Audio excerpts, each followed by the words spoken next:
Welcome to Ashan literature 10ാം ക്ലാസ്സിൻ്റെ English unit 5 അതിലെ last ചാപ്റ്ററായ mirror നമ്മൾ കംപ്ലീറ്റ് ആയിട്ട് എക്സ്പ്ലെയിൻ ചെയ്തതാണ് മലയാളത്തിൽ. അതിൻ്റെ ക്വസ്റ്റൻ ആൻസേഴ്സും നമ്മൾ ഫിനിഷ് ചെയ്തല്ലേ. Let's rewind and rejoice. ഇന്ന് നമ്മൾ നോക്കാൻ പോകുന്നത് അതിൻ്റെ അടുത്ത സെക്ഷനാണ് ലെറ്റ്സ് അപ്രീഷിയേറ്റ്. അപ്പോൾ ഈ ഒറ്റ വീഡിയോയിൽ ലെറ്റ്സ് അപ്രീഷിയേറ്റ് മുഴുവൻ നമ്മൾ കംപ്ലീറ്റ് ആയിട്ട് കവർ ചെയ്യുന്നതായിരിക്കും. ഹൗ ഡസ് ദ പോം explore the themes of identity and truth?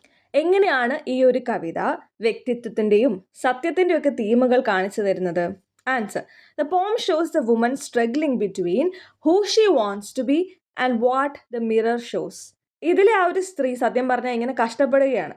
ഒന്ന്, അവളുടെ ഐഡൻറ്റിറ്റി, സത്യത്തിൽ അവൾ ആരാണ് എന്നതും, and what the mirror shows, കണ്ണാടി കാണിച്ചു തരുന്നതും. അവ രണ്ടും തമ്മിലുള്ള ഒരു സ്ട്രഗിൾ ആണ് അവിടെ നടക്കുന്നത്. Her identity keeps changing as she ages. അവൾക്ക് പ്രായമാവുന്നതനുസരിച്ച് അവളുടെ വ്യക്തിത്വം മാറിക്കൊണ്ടിരിക്കുകയാണ്. And the mirror forces her to face the reality of time even when it hurts. സമയം കടന്നു പോകുന്നു എന്നുള്ള ആ ഒരു യാഥാർത്ഥ്യം നേരിടാൻ കണ്ണാടി അവളെ നിർബന്ധിക്കുകയാണ്. അത് അവൾക്ക് വേദന നൽകുന്നു എങ്കിലും. Next question: I am not cruel, only truthful. Comment on this statement. ഞാൻ ക്രൂരയല്ല, ഞാൻ സത്യസന്ധയാണ്. ഈ ഒരു സ്റ്റേറ്റ്മെൻറ്റിനെ കുറിച്ച് പറയാനാണ് പറയുന്നത്. The mirror says it never tries to hurt anyone. കണ്ണാടി പറയുകയാണ്, ഞാൻ അറിഞ്ഞുകൊണ്ട് ആരെയും വേദനിപ്പിക്കാനായിട്ട് ശ്രമിക്കുന്നില്ല. If the truth feels painful it is not cruelty. പറയുന്ന സത്യം ഒരാൾക്ക് വേദനയാണ് ഉണ്ടാക്കുന്നതെങ്കിൽ അതൊരിക്കലും ക്രൂരതയല്ല, ജസ്റ്റ് ഓണസ്റ്റി. അത് സത്യത്തിൽ സത്യസന്ധതയാണ്. The mirror simply shows facts without emotion. Mirror സത്യങ്ങൾ എന്താണോ അതങ്ങ് തെളിച്ച് കാണിക്കുന്നു, ഇമോഷൻസ് ഇല്ലാതെ. Next question: what does the woman search for in the lake? എന്താണ് ഈ സ്ത്രീ തടാകത്തിൽ തിരയുന്നത്? Why does she then turn to the liars? പിന്നീട് എന്തിനാണ് അവൾ നുണയന്മാരുടെ അടുത്തേക്ക് പോകുന്നത്? Answer: she looks into the lake to find her true self. അവൾ ആരാണ് എന്ന് തിരിച്ചറിയാനായിട്ടാണ് അവൾ ഈ തടാകത്തിലേക്ക് നോക്കുന്നത്. She turns to the liars. അവൾ പിന്നീട് നുണയന്മാരിലേക്ക് തിരിയുന്നു. ആരാണ് നുണയന്മാർ? മെഴുകുതിരിയും ചന്ദ്രനും. Because their soft lights hide flaws and gives her a less painful image.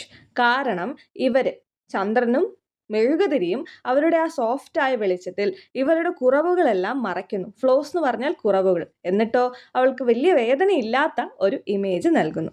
അവളെ സന്തോഷിപ്പിക്കുന്ന, അവൾക്ക് ആനന്ദം നൽകുന്ന, വേദന കുറവുള്ള ഒരു ചിത്രമാണ് അവൾക്ക് നൽകുന്നത് കണ്ണാടിയെ അപേക്ഷിച്ച്. ഓക്കെ, ഇനി fourth question: mirror mirror on the wall, let's find the poetic devices. ഈ ഒരു കവിതയിലെ പോയറ്റിക് ഡിവൈസസ് എന്തൊക്കെയാണ് നമുക്ക് കണ്ടെത്താം. ഇവിടെ പോയറ്റിക് ഡിവൈസ് ഒന്നും തന്നെ തന്നിട്ടില്ല, എന്നാൽ എല്ലാത്തിനെയും ഡെഫിനിഷൻ തന്നിട്ടുണ്ട്. അപ്പോൾ ആ ഡെഫിനിഷൻ വെച്ച് പോയറ്റിക് ഡിവൈസ് നമ്മൾ കണ്ടെത്തണം. എന്നിട്ട് അതേ പോയറ്റിക് ഡിവൈസിൻ്റെ എക്സാമ്പിൾസ് ഈ കവിതയിൽ നിന്നും കണ്ടെത്തി എഴുതുകയും വേണം.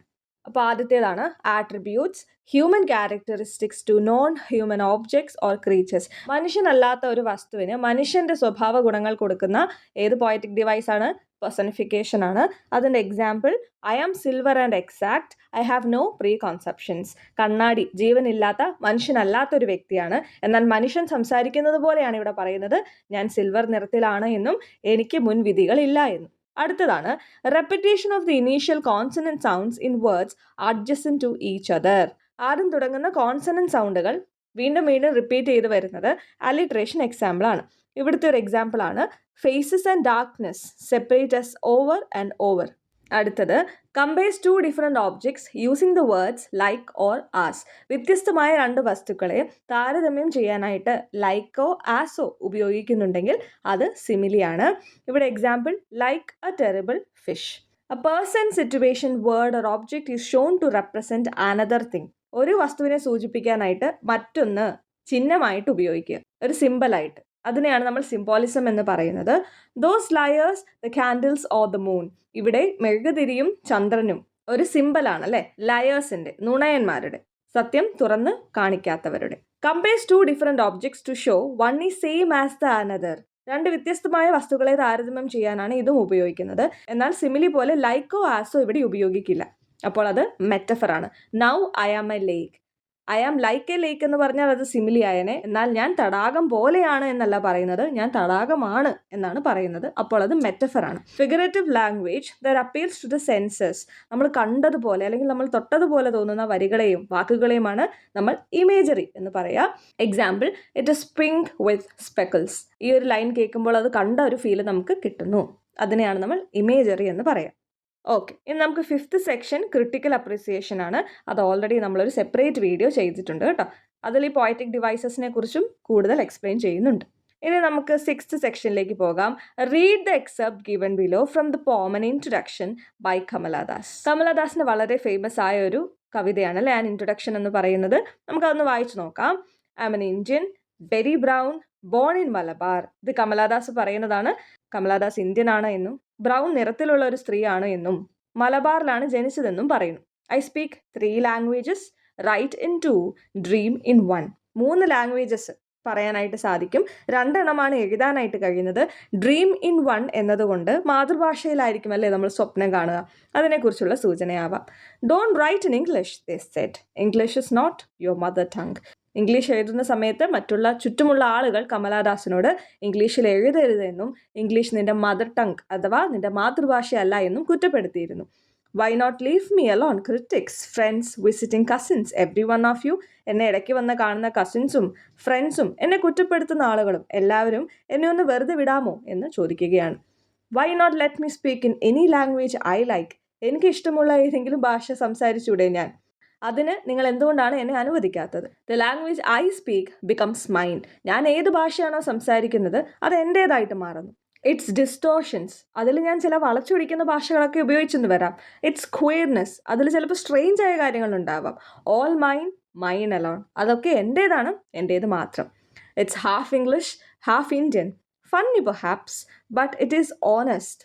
ചിലപ്പോൾ ഞാൻ സംസാരിക്കുന്ന ആ ഇംഗ്ലീഷ് എന്ന് പറയുന്നത് ഹാഫായ ഇംഗ്ലീഷ് ആയിരിക്കാം, അതിൽ കുറച്ച് ഇന്ത്യൻ ഭാഷയും കടന്നു വരുന്നേക്കാം. അപ്പം നിങ്ങൾക്കതൊരു ഫണ്ണി ആയിട്ട് തോന്നും, പക്ഷേ അറ്റ്ലീസ്റ്റ് ഞാൻ ആത്മാർത്ഥതയോടെയാണ് സംസാരിക്കുന്നത്, സത്യസന്ധതയോടെ. It is as human as I am human, don't you see. ഞാനൊരു മനുഷ്യനാണല്ലേ, അതുപോലെ തന്നെയാണ് ഞാൻ ഉപയോഗിക്കുന്ന ഭാഷയും. അതിലും കുറവുകൾ ഉണ്ടാവും. It voices my joys. ഞാൻ ഉപയോഗിക്കുന്ന ഭാഷ എൻ്റെ സന്തോഷത്തെ കാണിക്കുന്നു. ലോങ്ങിങ്സ്, എൻ്റെ ആഗ്രഹങ്ങളെ സൂചിപ്പിക്കുന്നു. മൈ ഹോപ്സ്, എൻ്റെ പ്രതീക്ഷകളെ കാണിക്കുന്നു. And it is useful to me as cawing is to crows or റോഡിങ് ടു ലൈൻസ്. കാക്കയ്ക്ക് തൻ്റെ ശബ്ദം പോലെ, സിംഹത്തിന് തൻ്റെ അലർച്ച പോലെ എനിക്കും എൻ്റെ ഭാഷ ഉപകാരപ്രദമാണ്. Who according to you is the speaker in the above lines? The speaker is the poet Kamala Das herself. Kamala Das തന്നെയാണ് ഇവിടുത്തെ speaker. What issue does the speaker try to address in the poem? ഈ ഒരു കവിതയിൽ എന്ത് പ്രശ്നമാണ് speaker പറയുന്നത്? She talks about the criticism she gets for writing in English. English ഭാഷയിൽ എഴുതുന്ന സമയത്ത് ഒരുപാട് വിമർശനങ്ങൾ കമലാദാസിന് നേരിടേണ്ടതായിട്ട് വരുന്നുണ്ട്. അതിനെക്കുറിച്ചാണ് ഈ കവിതയിൽ പറയുന്നത്. Does the poem reflect the poet's cultural background? Explain. പോയറ്റിന്റെ കൾച്ചറൽ ബാക്ക്ഗ്രൗണ്ടിനെ കുറിച്ച് സംസാരിക്കുന്നുണ്ടോ? യെസ്, തീർച്ചയായും ഉണ്ടല്ലേ. കാരണം ഷി സെയ്സ്, അവൾ തന്നെ പറയുന്നു, കമലാദാസ് തന്നെ പറയുന്നു, she is Indian, very brown, born in Malabar എന്ന് പറയുന്നു. ഷോയിങ് ഹെർ റൂട്ട്സ്, അവളുടെ വേരുകൾ കാണിച്ചു തരുന്നു, അല്ലെങ്കിൽ അവൾ എവിടെ നിന്നാണ് എന്ന് ഇവിടെ പറയുന്നുണ്ട്. കൂടാതെ Xi also mentions speaking many languages and using English mixed with Indian speech reflects Indian culture. ഇംഗ്ലീഷിൽ സംസാരിക്കുമ്പോഴും അതിലും ഇന്ത്യൻ സ്പീച്ചിൻ്റെ ഒരു മിക്സ് ഉണ്ട് എന്ന് പറയുന്നുണ്ട് അല്ലേ.